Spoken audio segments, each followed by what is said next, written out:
Olá, irmãos queridos. É uma alegria estarmos juntos nesse momento. E eu sou muito grata ao nosso Deus por esse precioso momento de estarmos juntos. Eu quero agradecer ao pastor Genival, executivo da Iguaçuana, que esteve tão próximo de mim, aqui conversando comigo. Também agradecer ao pastor Magno Macedo, que é o presidente da associação, e demais membros da diretoria e demais irmãos queridos que pensaram no meu nome para que nós possamos estar nesse instante compartilhando da palavra. É uma alegria para mim, viu, compartilhar da palavra com os irmãos. Ao longo da minha caminhada cristã, muitos já me conhecem e eu tenho buscado diante do Senhor me preparar para compartilhar e falar mais sobre a família cristã, o que Deus espera de nós. Então, neste dia em especial, em que estamos pensando sobre a família, nesse tema tão desafiador, né, desafiante para nós, reiniciando o relacionamento familiar, é um dia para a gente continuar parando. É o último encontro dos irmãos, mas olha, é apenas um início, tá? É apenas um início. Como a proposta diz, é um reiniciar. Então, ó, começa, mas olha, tem muito chão pela frente. Esse desafio. A ideia de reinício, eu creio que seja por causa da pandemia, né? Nós estamos vivendo novos momentos e esperando com a graça de Deus que se passe logo, não é? Mas ainda estamos, irmãos, então vamos tomar mais cuidado, não podemos também sair por aí, mas nós temos muitos aprendizados para que a gente possa continuar a caminhada, não é? Melhorou, mas ainda temos uma caminhada. E o que nós vamos reiniciar, irmãos? O que vamos reiniciar? Reiniciar nosso relacionamento na nossa família, reiniciar a família, a preocupação é grande, né? Como é que nós vamos passar isso, esse momento que nós estamos vivendo? Como nós vamos sair deste momento que estamos vivendo? Ai, para algumas pessoas a ideia de caminhar dá ânimo, ânimo de vida. Vamos lá, gente!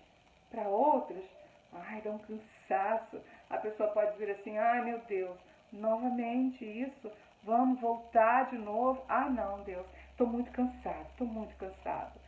Pessoas, nós somos assim, somos diferentes uns dos outros, mas estamos juntos nessa caminhada. É isso que faz toda a diferença, né? Vamos animar uns aos outros, vamos dizer, olha, vamos lá, nós precisamos continuar.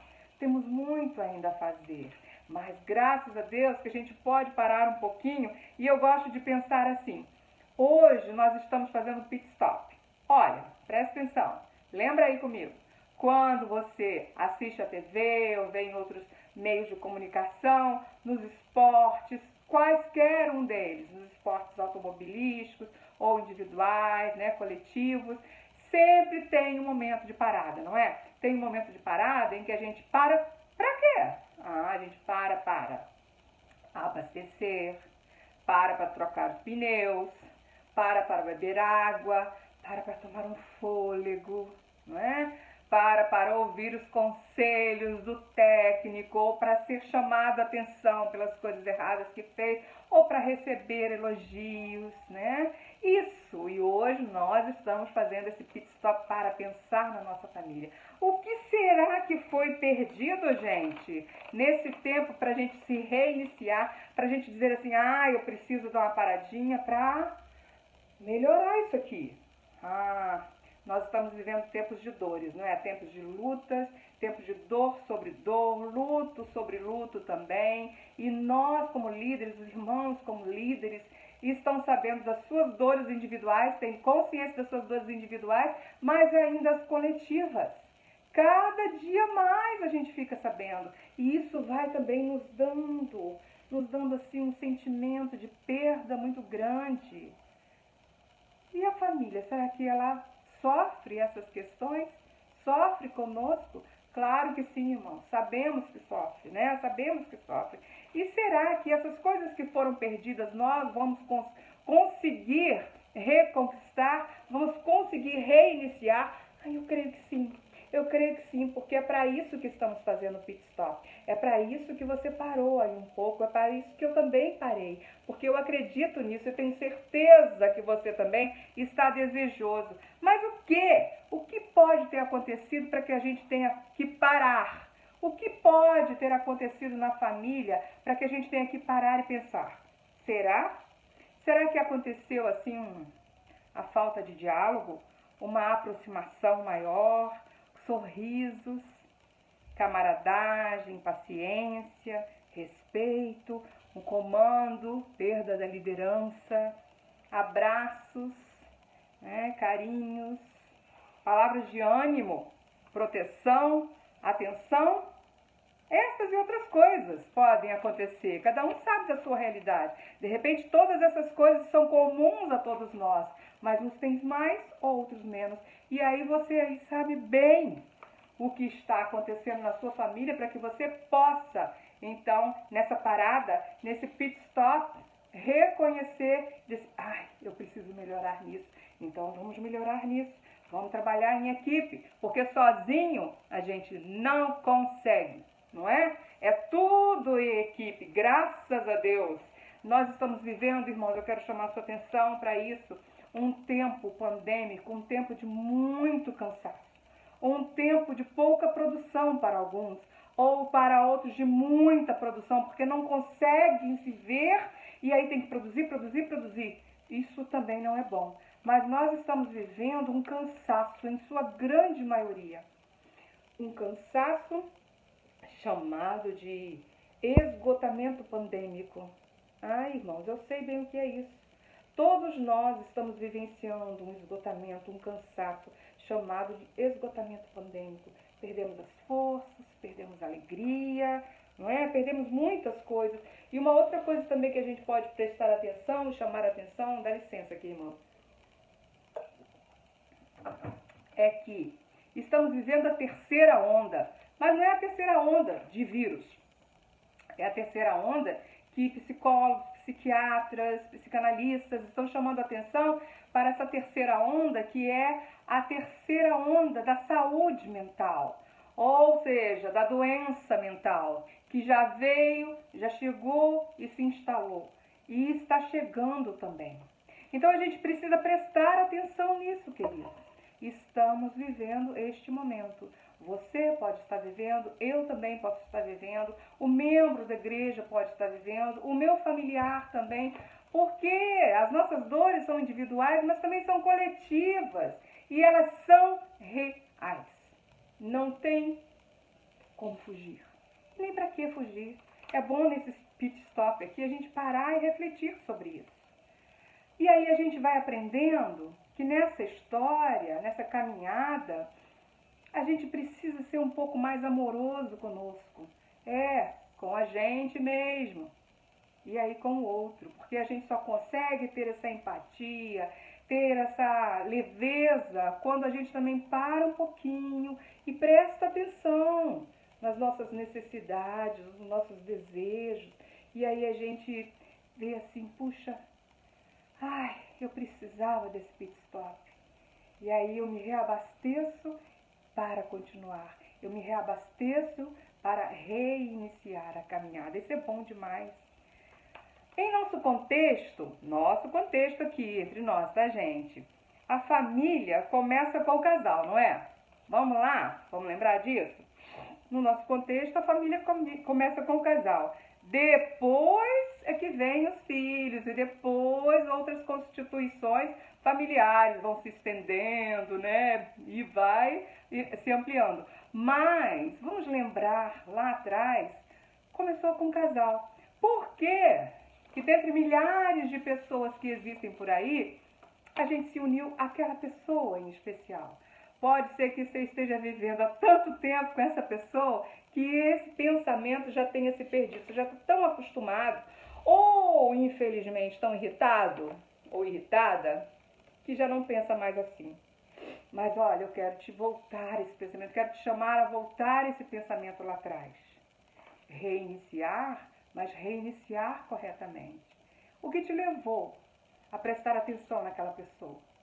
A gente precisa prestar atenção. Porque lá atrás, não adianta só a gente olhar para hoje aqui E vamos voltar de novo lá nos esportistas. Eles não começaram ali naquele momento que eles fizeram o pit stop. Não, eles já estão treinando há muito tempo. A escolha da equipe, a escolha do treinador, a escolha do próprio, se é uma bicicleta, se é um carro, tudo veio lá antes. E se naquele momento aconteceu alguma coisa, ou está acontecendo alguma coisa, se eu sou o atleta, eu tenho que parar e pensar. Eu tenho também responsabilidade nisso, eu tenho uma corresponsabilidade nisso que está acontecendo ali, tanto para o bom quanto para aquilo que não é bom. E aí eu tenho que avaliar isso, e é isso que a gente está fazendo aqui, estou chamando sua atenção para isso também. Mas só que o casal começou lá, e o que foi sendo perdido ao longo dessa caminhada? Então talvez a gente precise dar uma reiniciada aí também. Mas aí você vai dizer, ai Lúcia, mas de novo isso? Tem que ser. Gente, nós não somos os mesmos. Não somos os mesmos. Eu, quando comecei o meu ministério lá atrás, até como esposa de pastor, mas como serva do Senhor mesmo, eu tinha 20 e poucos anos. Hoje, olha, eu tenho 58. Ai, que coisa linda também para o Senhor. Eu me alegro nisso. Quantas coisas foram mudadas em mim.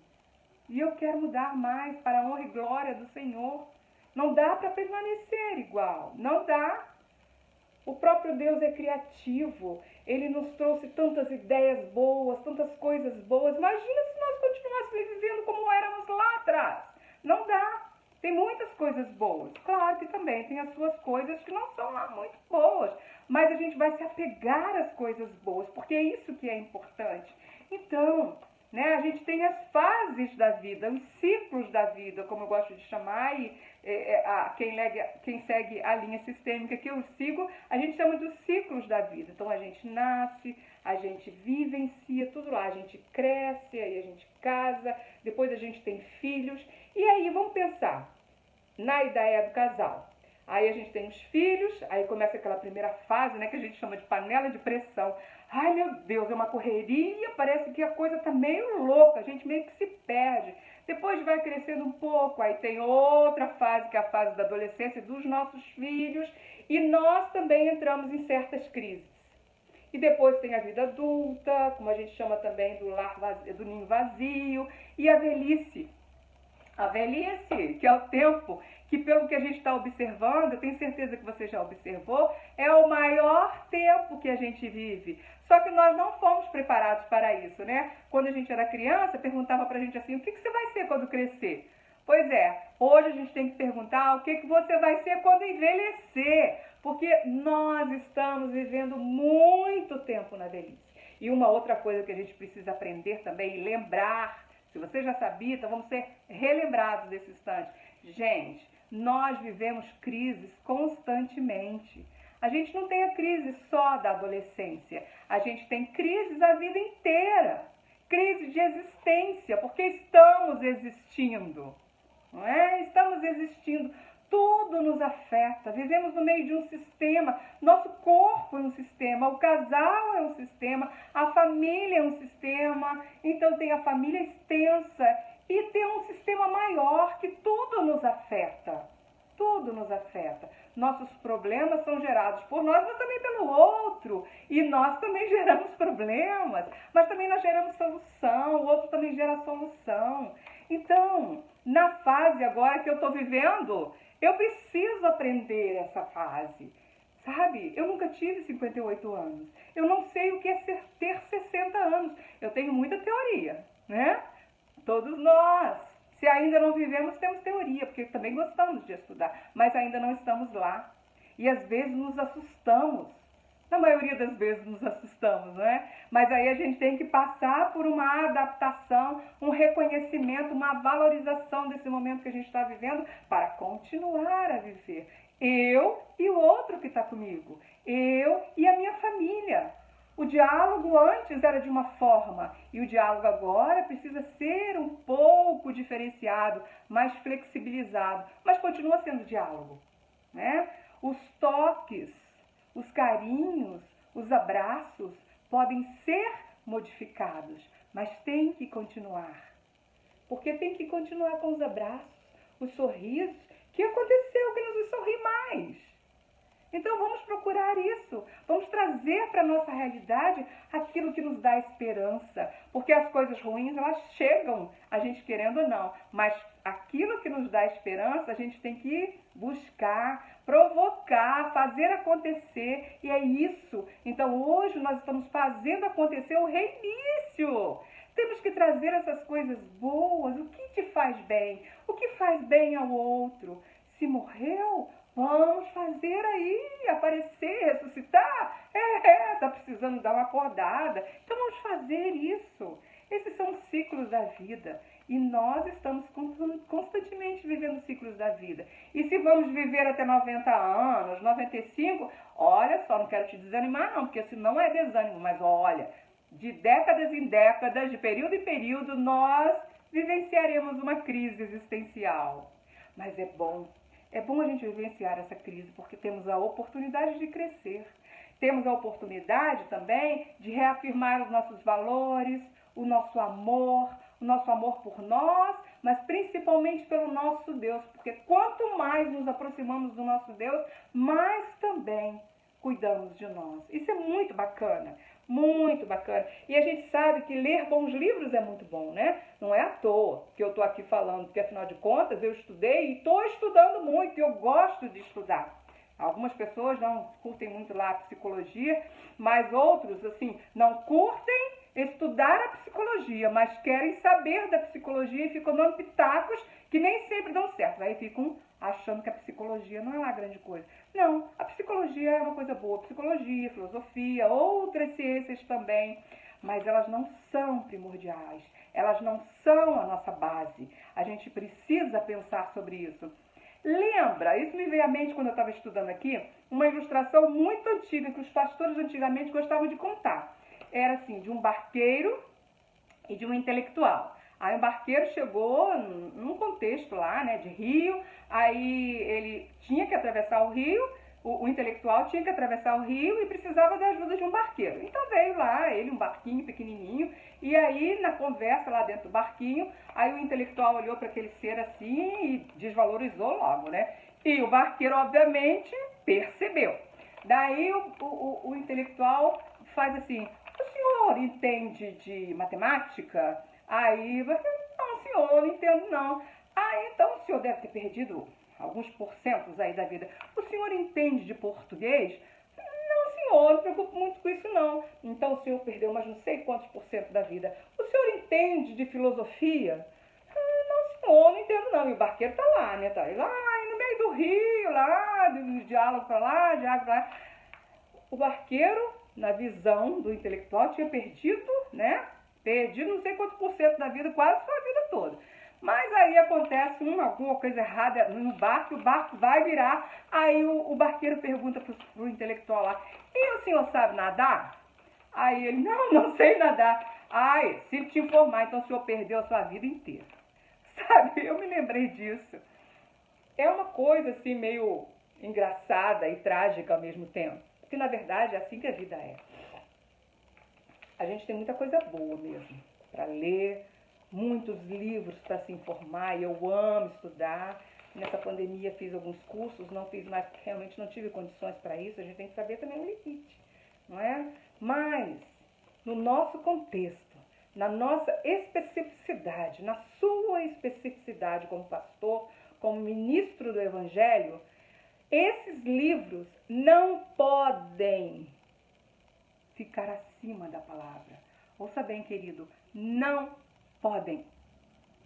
Você não pode deixar de estudar a Bíblia para confiar na leitura de uma outra pessoa, não é? Esses dias eu estava lendo e aí o que a pessoa escreveu diz assim: Deus não disse que você iria ser abençoado se você lesse o livro do Billy Graham. Bem-aventurados aqueles que leem o livro do Billy Graham.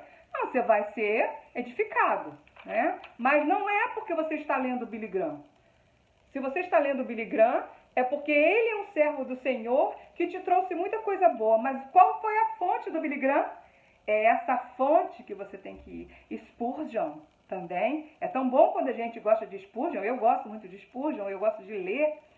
E aí, mas O que nos empolga, o que nos aproxima de Spurgeon, não é apenas o Spurgeon, mas a seriedade, o compromisso dele com Deus, né? A caminhada dele com o Espírito Santo. Então, nós temos outras pessoas, mesmo pessoas que não caminharam com o Espírito Santo de Deus, mas que têm um conhecimento da vida. E nós aprendemos com essa pessoa também. Mas a palavra, irmãos, ela não pode fugir da nossa vida, da nossa mente, do nosso coração. Ler livros nos ajudam a compreender a vida, mas a nossa especificidade, gosto de bater nessa palavrinha, especificidade de ministros do Evangelho não pode se perder. Ela é para nós o básico. Ela é para nós o básico. Falar, viver o tempo todo. Aí que pega nesse pit stop que a gente está fazendo aqui na questão da família. Porque a gente sabe, eu tenho certeza que você sabe, por isso que eu não estou lendo todos os textos bíblicos, porque eu tenho certeza que você sabe. Lá em Deuteronômio nós somos convocados como pais, né, a pregar a palavra em todo o contexto. É levantando, é caminhando, é sentado em casa, é deitado, é colocar no portal da casa, é colocar na testa, não é? Hoje, para nós, qual é essa realidade? Ela continua e não é só para a mãe, não. É para você, pai, também, é para todos nós. São os pais que devem fazer isso. Tá? Então, quando a gente está em casa, a gente está cozinhando, a gente está testemunhando, o filho está vendo. Se a gente está em casa, está vendo televisão, está vendo uma Netflix da vida, está vendo uma televisão aberta, está com o computador aberto, quais os programas que você está acessando, não é? Está vendo no computador, o que você está trazendo ali? É o tempo todo. Esses dias, eu até hoje, as minhas filhas são adultas, mas eu já aprendi isso e eu acho que isso é um mandado do Senhor para mim. Isso é um mandado do Senhor para você, pai, para você, mãe. Você tem que estar atenta. Aí a gente estava assistindo ali, porque eu gosto de séries, eu gosto de filmes, eu gosto de documentários, eu assisto com elas também. E aí apareceu, logo assim na abertura da Netflix, apareceu a propaganda de um filme para adolescentes. Para adolescentes, pré-adolescentes e adolescentes, assim, uma banda fantasma. E aí a minha filha começou a achar aquilo interessante. Eu comecei a olhar aquilo, porque eu já tinha percebido, tá? Eu já tinha visto aquilo ali na abertura. Eu falei, eu não aceito isso, mas não falei desse jeito, né? Eu falei assim, isso é muito estranho, você tá gostando disso? Aí ela, eu achei legal, olha só que banda legal. Eu falei assim, pois é uma banda legal. Mas é uma banda de quê mesmo? De fantasmas. Ela falou fantasmas. Aí o Sócrates não tinha nem percebido ainda. Ele disse, fantasma? Como isso? Banda de fantasmas? Eu falei, pois é uma banda de fantasmas. Eu não quero isso passando aqui dentro de casa, sabe? Eu já fui ficando mais exaltada. Eu não quero isso. Por quê? Aí a minha filha logo perguntou, mas por quê, mãe? Eu falei, me responde. O que são fantasmas? O que são fantasmas? Nem falou mais nada, simplesmente não se viu, fomos ver outras coisas e eu vi que ela não viu e nem está lá na lista dela, não que eu fico fuxicando não, mas é porque a gente assiste junto e quando a lista abre a gente vê que a lista abriu, não é? Eu tento manter esse respeito, mas a todo instante, irmãos, a gente precisa testemunhar e a gente não pode deixar de falar. Nós estamos vivendo um tempo de muito paganismo, tudo está voltando, um tempo em que a magia impera, né? Tudo aquilo que o Senhor disse para nós, que nós deveríamos nos afastar, que era idolatria, que era prostituição, mas não apenas do corpo, era da alma, do nosso espírito. Está voltando de uma forma e as crianças já estão sendo tão acostumadas e a gente acha que é normal também. Pode ser normal no nosso contexto, mas não nos é natural. E a gente tem que prestar atenção com os nossos filhos, inclusive os mais velhos, e os mais novos, e também os netos. Olha só, é tudo tanta magia, que as crianças começam a achar que é normal. E aí começa, a ideia é que a gente vai começar a ter um amigo imaginário. E quando o Senhor, não foi à toa, queridos, que o Senhor nos distanciou daquilo. Não foi à toa que Ele nos separou desse pensamento mágico, porque o pensamento mágico nos distancia dele. A gente tem um objeto que nos é mágico, que nos dá força, e Ele disse, não idolatre em nada, pense só em mim. E aí, hoje em dia, é tão difícil isso, porque as crianças já estão tão acostumadas, inclusive nós estamos tão influenciados que às vezes a gente confia mais nos objetos do que no próprio Deus. Esses dias, um tempo atrás, eu estava ouvindo a Nancy do Slack falar, e ela estava falando assim, hoje em dia a gente antigamente exercia muito essa questão da fé, né?